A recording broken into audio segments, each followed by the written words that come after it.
As the lead singer of Ultravox in the 80s, Midge may have risen to fame on the so-called new wave of electronic synthesized pop. But now he's reworked some of those pioneering tracks with the backing of a traditional orchestra. Before we hear from him, let's have a little look.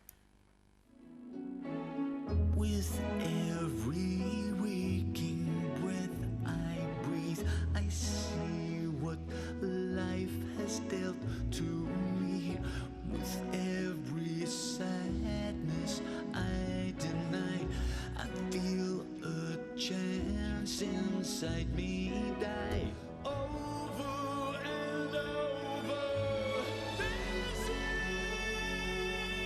with tears in my eyes, weeping for the memory of a life gone by.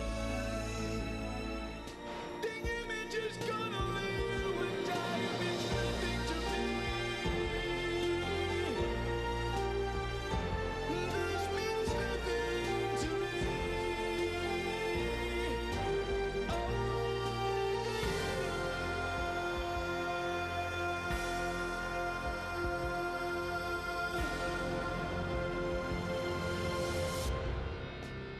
Oh, epic. Well, Midge is Midge is here. here. Do you know what? Listening to the new version of Vienna, it's like it was always made to have a massive orchestral backing, isn't it? Well, it was kind of performing that over the last few years. I've had the opportunity to perform Vienna with a few orchestras, and it was kind of performing that just made it so. It kind of felt so obvious. It was a marriage made in heaven, that some of those tunes, those melodies, the drama, the cinematic essence that those recordings had, could be done with an orchestra. And in a way, Vienna on the album isn't the highlight. It's kind of, you expect Vienna to be the big thing. You might, because there are other things it was such a massive song, wasn't it? Well, yeah, but the other songs that we've done over the years they've translated so incredibly well to this. So I'm very proud of it. You spent a while doing it, haven't you? So you put a lot of love and effort into it. 2 years.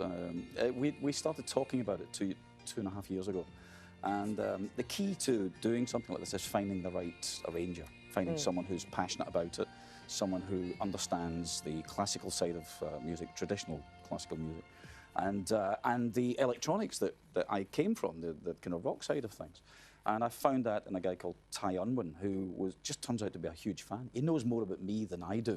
He's a little worrying, a little spooky, weird, But it turns out he's a really nice guy and incredibly talented. Right. So yeah, 2 years in the making. I didn't want to just do something that was a few re-recordings with some strings on. This is reworking. And also, you've got to keep the traditional fans happy as well, because as you well know, if you mess with something that they love, they'll be the first people to bark at you. Some of those old songs are major moments in people's lives, and they do not want you to mess them up.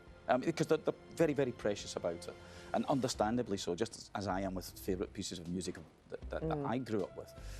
But the reaction I've had so far has been incredibly positive. People are loving this. And what about the orchestra? Were they? I mean, did you manage to speak to them a bit? Were they fans of your music already? No, I don't think they quite knew who I was. We did it in Bulgaria. Right, okay. Because They must have known some of it. Yeah, I'm big in Bulgaria, you know. It's funny because with technology, I managed to hear what the orchestra would sound like before going anywhere near an orchestra. Yes. So I could hear all the arrangements. So we spent ages doing these kind of orchestrations without the orchestra, and then we just went over there for a couple of days, and these people are unbelievable. Put this sheet music in front of them, and they played it with all the passion and all the emphasis and all the drama that we wanted them to do it with. It's incredible. I'm doing a little bit of research for you coming in. I still can't believe that Vienna was never #1. Yeah. Kept off the... John Lennon was for a bit, and then shut up your face, wasn't he? I can't bring myself to say.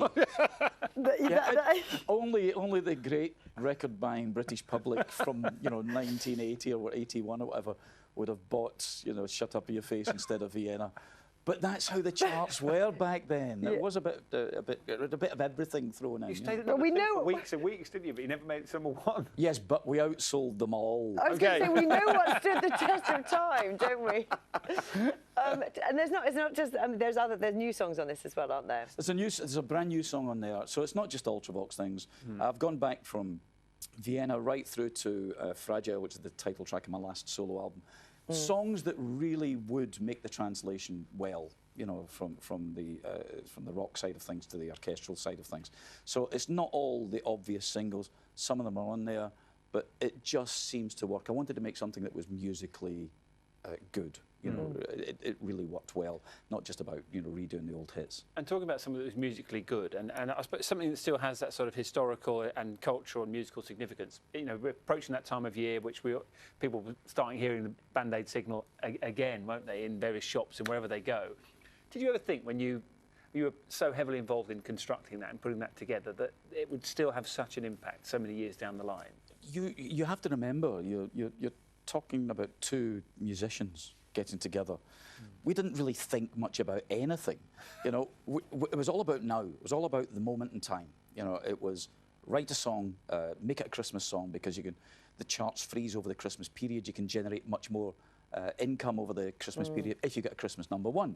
So it was tactical rather than anything else. It wasn't until later we realised that, of course, we've written a Christmas song that's going to get played every year. Yeah. So that song will generate income long after Bob and I are gone. We wrote it and gave the songwriting royalties to the Band-Aid Trust, which, weirdly, somebody tweeted yesterday, it was released 33 years ago yesterday. So, is it that long ago? And it's still generating income. There's a movie on the go right now, #1 at the box office, that uses the Band-Aid song in it, and they paid a substantial amount of money to the trust. And all that money goes to the trust All that money now? goes to the trust, absolutely. That's an extraordinary legacy, isn't it? And something that... Something we didn't see, yeah. Yeah. And how did it come about in the first place? Did Paula put you in touch with Bob Geldof? I was doing a television show in Newcastle, the Tube, one of the rock shows that you could perform live, and Paula was co-hosting it.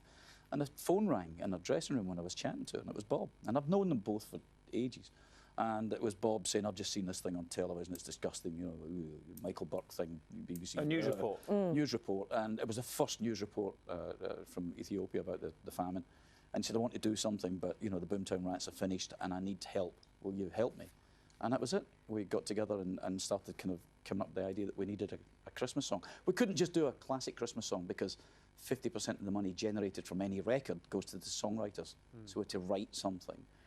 And I mean, it's interesting, isn't it? Because, you know, we obviously, you know, people are still doing those type of songs to raise money. I mean, it was sort of groundbreaking in so many different ways, wasn't it? It was a time when music was all powerful, you know, long before smartphones and, you know, video games and all of that stuff. Music was the be-all and end-all to that particular generation. So to use music as the vehicle to do this, you know, initially with the record, then with the concerts and whatever. It was the right way of contacting young people and getting them on board.